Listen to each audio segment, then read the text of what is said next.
Stoker. Vous avez évoqué 2016, l'élection de Trump, qui effectivement s'est beaucoup appuyé sur les réseaux sociaux. On a pu parler également de Barack Obama, qui a été présenté comme le premier président états-unien à avoir été élu grâce à Facebook aussi.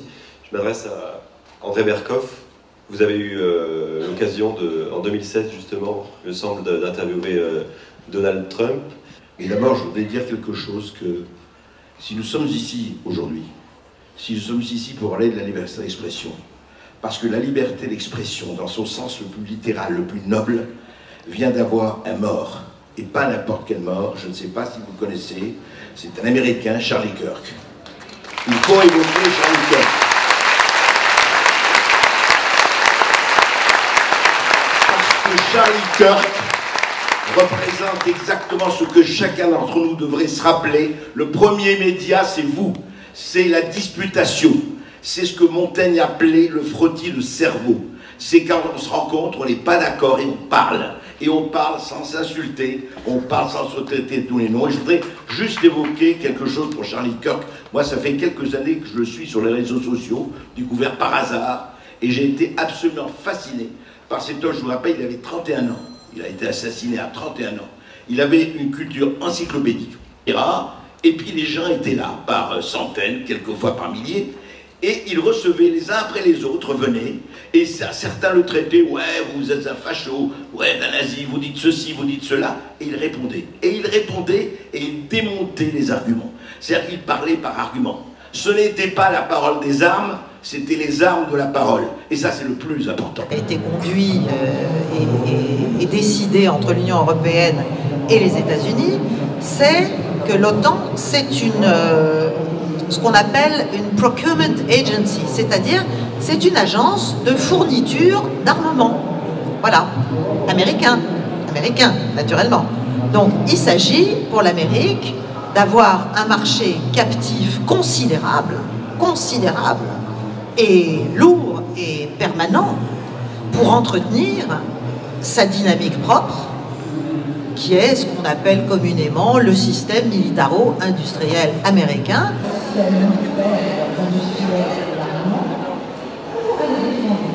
Et dans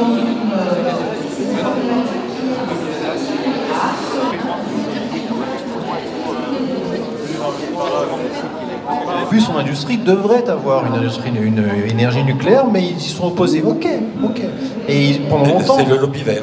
Ouais, le lobby vert. Les Verts sont très puissants en Allemagne et c'est les plus pro-guerre. C'est ça que c'est génial. Enfin, les Verts en Allemagne, c'est génial. Vous trouvez que les Verts sont absurdes en France? Allez voir les Verts en Allemagne, c'est génial. Allez voir Annalena Baerbock et compagnie. Ils ont été à l'école comme Bandit. Voilà. Donc, bon, après, l'Allemagne, c'est le pays, vous savez, le plus important économiquement et au niveau population d'Europe. Donc, forcément, toute cette pègre mondialiste, le premier pays sur lequel, évidemment, ils vont, c'est l'Allemagne. Hein. L'Allemagne, c'est toujours le 3, 4 ou 5e marché pour Amazon, Google, Facebook, etc. Donc, s'il y a bien un pays qu'il faut qu'ils tiennent, c'est l'Allemagne. Et ils le font très bien. L'Allemagne est complètement vassalisée, bon, vous le savez.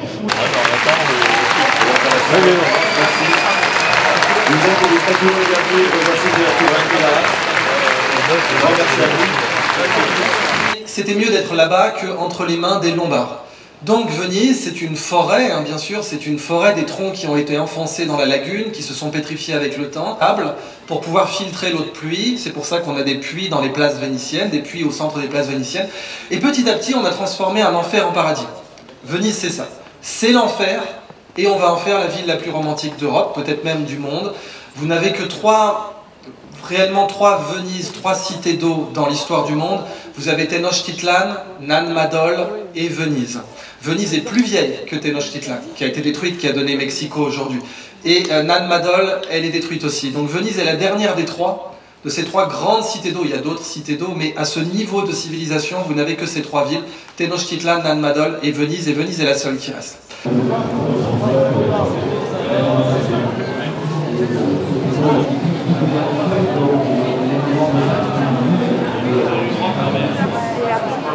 Tout ça c'est sur le site. C'est une boîte postale. Mettez le prénom.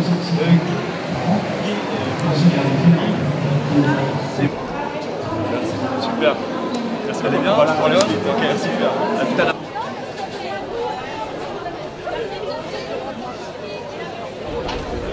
Ça va?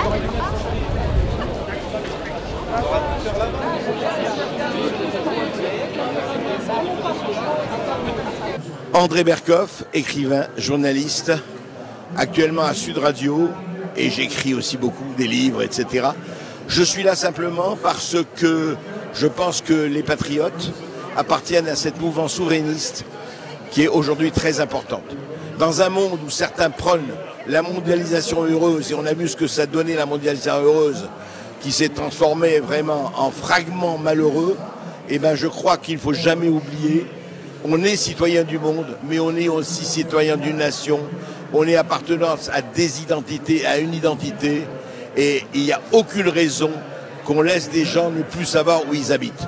Donc je trouve que les patriotes, ce qu'ils font va dans le bon sens. Je n'appartiens à aucun parti moi-même, il n'y a aucune formation, mais j'estimais tout à fait normal sur l'invitation de Florent Philippot de venir ici.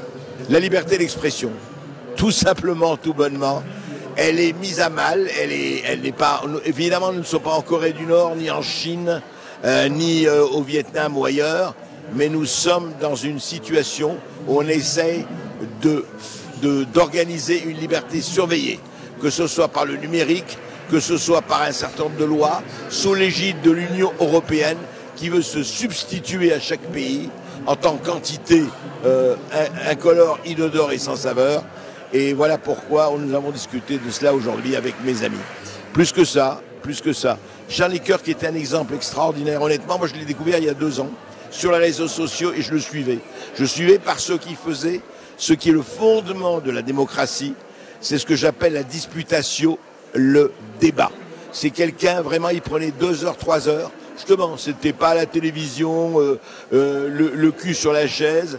Il était là, il discutait avec des centaines d'étudiants de tous bords, des gauchistes qui le traitaient de nazi, des wokistes qui le traitaient de réactionnaire, et il discutait argument par argument, pied à pied. Et c'était absolument passionnant, parce que ce type, à 31 ans, avait une culture incroyable. Et je vais vous dire, le fait que, justement, ce sont des gens comme ça qui sont tués, prouve à quel point ils ont raison. Que dès qu'on ne peut plus parler, dès qu'on ne peut plus se parler et échanger, eh bien la barbarie arrive. Vous savez, quand on remplace les armes de la parole par la parole des armes, eh ben, il arrive ce qu'il arrive, et malheureusement c'est pas nouveau, et ça arrivera encore, mais c'est là l'un des combats les plus importants de notre temps. Je vous répondrai ce que disait le grand écrivain communiste Pier Paolo Pasolini, lui aussi assassiné il y a des années, presque 30 ans en Italie. Il disait « Les fascistes d'hier reviendront aujourd'hui sous les couleurs de l'antifascisme ». Mais en échange, il va falloir faire des sacrifices. Je pense que ça leur servira évidemment d'excuse. Je les adore. Si, ils sont pas mal. Mais il va falloir faire quelque chose à la technique. Bon, on reviendra sur Philippe Béjade plus tard. Constance, il y est pour rien. Donc ça veut bien dire que c'est votre faute. Bon, donc il va falloir vendre les bijoux de famille plus vite, moins cher, et ça tombe bien. 2e titre, on va vous abrutir avec... Vous voyez bien qu'il n'y a qu'un seul monde financier possible, alors que tous les pays au monde qui sont des pays libres se posent des questions. Alors je suis là aujourd'hui parce que déjà je participe à des tables rondes. Une le matin, c'était à 10h sur les médias alternatifs, et une cet après-midi sur comment recouvrer sa souveraineté. La notion de souveraineté nationale. Donc les deux réunis, ça me définit, c'est-à-dire qu'en fait, à l'origine, je suis un souverainiste, un gaulliste, dès 1992 en créant le RPF. Et puis, eh ben, aujourd'hui, je fais du journalisme, et du journalisme dans les médias alternatifs sur GPTV. GPTV, Radio Courtoisie auparavant, 15 ans de bénévolat, et maintenant activement sur Géopolitique Profonde TV. On a une certaine popularité au sein des patriotes. Il m'arrive d'aller m'exprimer à la fin des manifestations à l'invitation de Florian Philippot. Donc j'ai en tout cas une proximité avec le mouvement des patriotes. Alors on a parlé des médias alternatifs, c'est-à-dire comment les médias alternatifs ont pu, à certains moments, malgré le fait qu'on dise souvent il ne faut rien espérer des élections, sur au moins une fois en France et une fois à l'étranger, ont eu une incidence forte.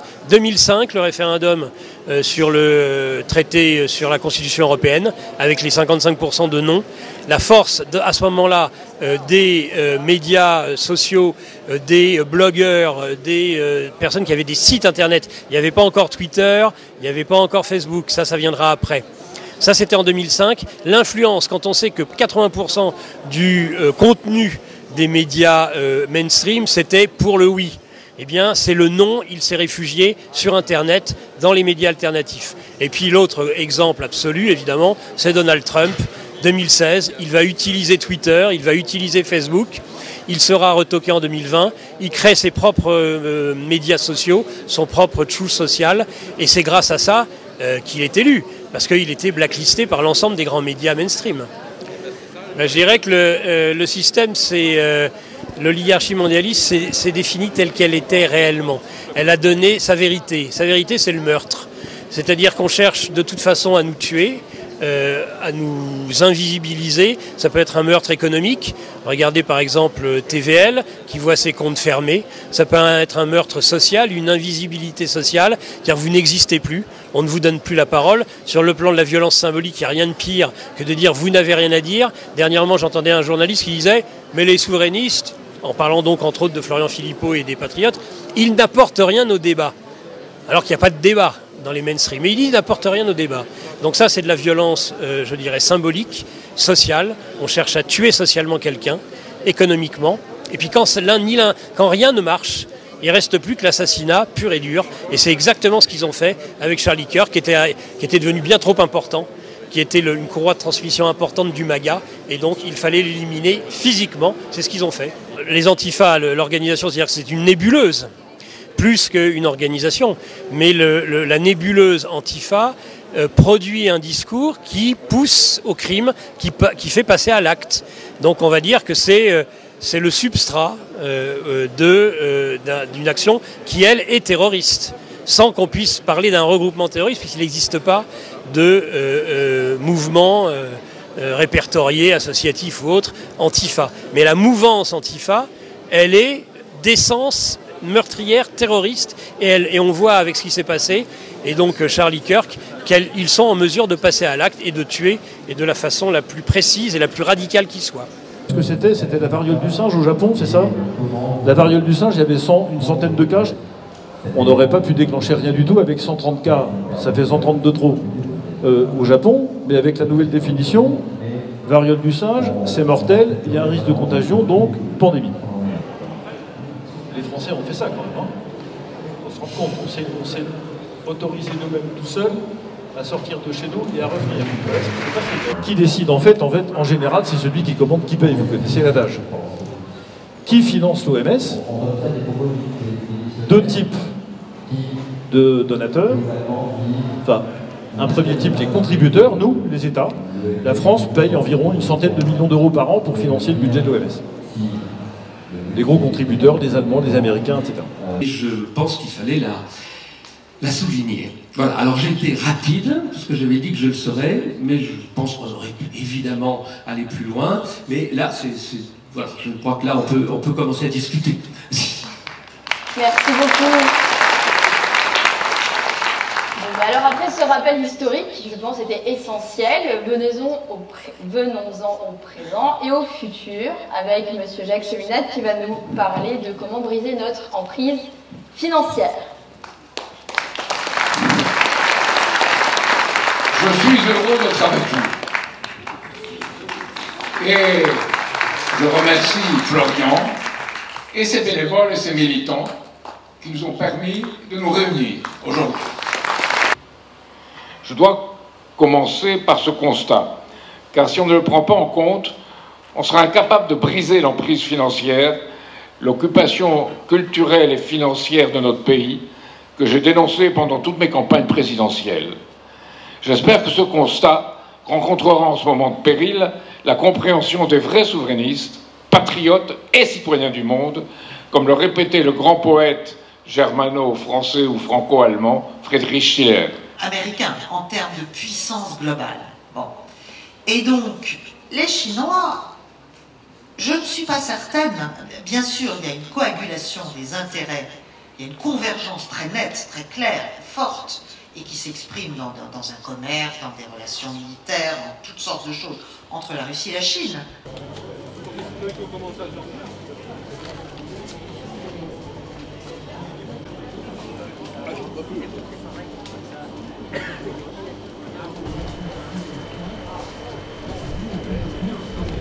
Végétarien.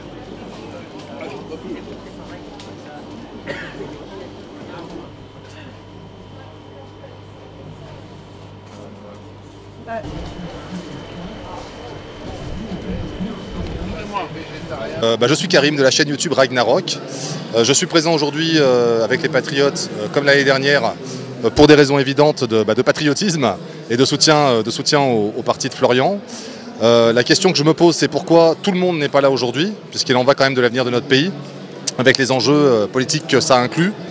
Donc pour moi, c'était une évidence d'être ici encore cette année. Voilà.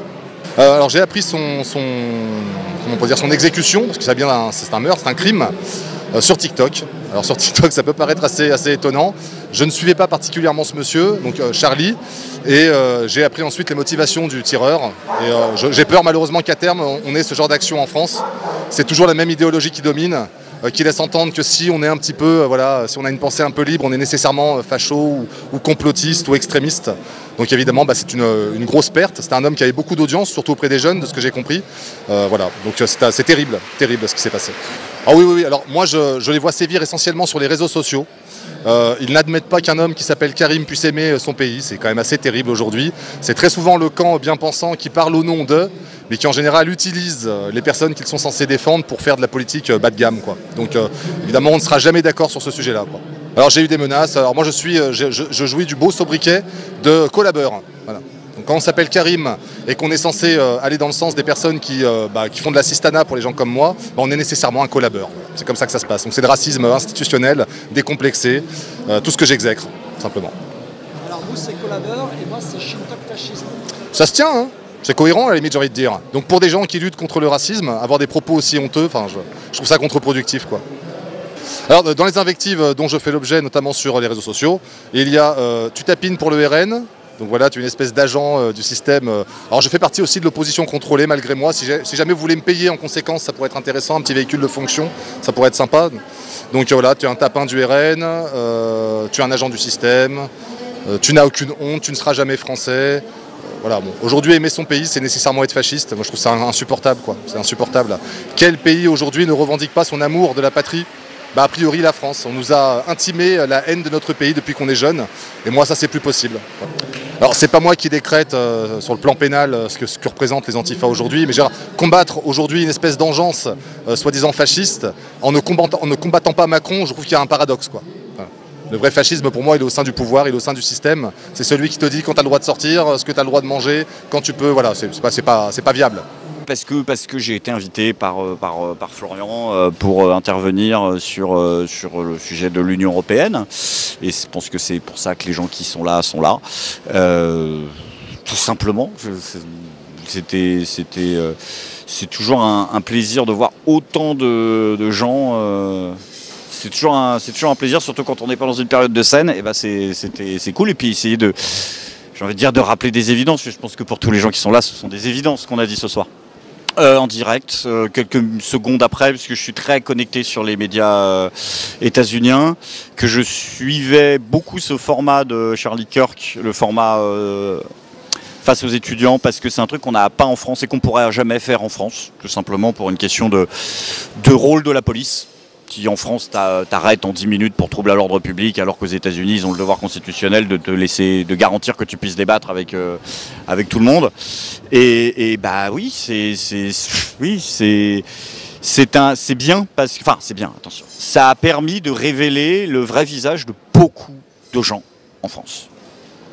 Et de dizaines et de centaines de milliers de gens qui se sont réjouis publiquement de ça, en essayant de manifester par là une sorte de subversion politique, mais qui est en fait, c'est mon avis, déjà incohérente par rapport à leur logiciel politique. Là, je ne sais pas quand tu sortiras cet entretien, mais je sortirai une vidéo dessus demain où je dis Alors à ce moment-là, arrêtez de parler de déshumanisation, arrêtez de citer Hannah Arendt, arrêtez de parler de valeurs de la vie humaine, arrêtez de parler de au moins une dizaine de concepts que vous venez de violer. Mais bon, voilà, il y a toujours des exceptions. Et pour justifier les exceptions, ils ont beaucoup tronqué ces propos en allant artificiellement créer des choses, alors qu'il y avait déjà matière, mais ils savaient que moralement, c'était pas assez ce qu'il disait pour justifier de se revendiquer fier de sa mort. Donc il a vraiment fallu en faire encore 10 caisses jusqu'à tomber dans l'absurde. Et voilà, et ça montre que y a une violence qui est là et qui est défendue avec des arguments absurdes quelque part. Tous ceux qui sont allés dire que le monde se portait était un petit peu moins pire après la mort de Charlie Kirk. Ah oui, mais s'il est un petit peu moins pire, c'est parce que ça n'a pas dégénéré. Et si ça n'a pas dégénéré, c'est parce que les militants de Charlie Kirk ne se comportent pas comme les militants de George Floyd. Et que c'est juste pour ça, parce qu'en fait, tuer un militant politique suivi par des dizaines de millions de personnes, ça aurait juste pu être le début d'une guerre civile, en fait. Donc le monde avait de très grandes probabilités de ne pas se porter mieux. Et si pour l'instant, à l'heure où on parle, il se porte mieux, c'est uniquement parce que les gens que vous accusez d'être des fascistes se sont comportés mieux que vous ne vous êtes comportés. Donc ça donne envie de mettre des gifles à pas mal de monde, vraiment. Certains antifascistes sont dangereux, oui. Certains le sont. Après, il faut toujours se méfier des comparaisons hâtives. C'est pas parce qu'à gauche, aux États-Unis, à 8000 km, ça fait un truc, que dans ce qu'on appelle, nous, à gauche, en France, c'est le même truc. De la même manière qu'il faudrait rappeler à certains que Donald Trump, c'est pas Marine Le Pen, en fait. Je dis ça pour nos amis de Conspiracy Watch qui traduisent des chroniques et qui remplacent les noms en français, tu sais, dans les trucs. C'est comme ça qu'ils ont écrit une chronique il n'y a pas longtemps sur les liens entre Marine Le Pen et les islamistes. Parce qu'en fait, ils ont pris une chronique américaine que j'ai retrouvée, qui était sur les liens entre Donald Trump et Nation of Islam. Et ils se sont dit, bon, on va dire que Nation of Islam, c'est les frères musulmans et que Donald Trump, c'est Marine Le Pen. Sauf que sortie de chaîne, ça voulait strictement rien dire.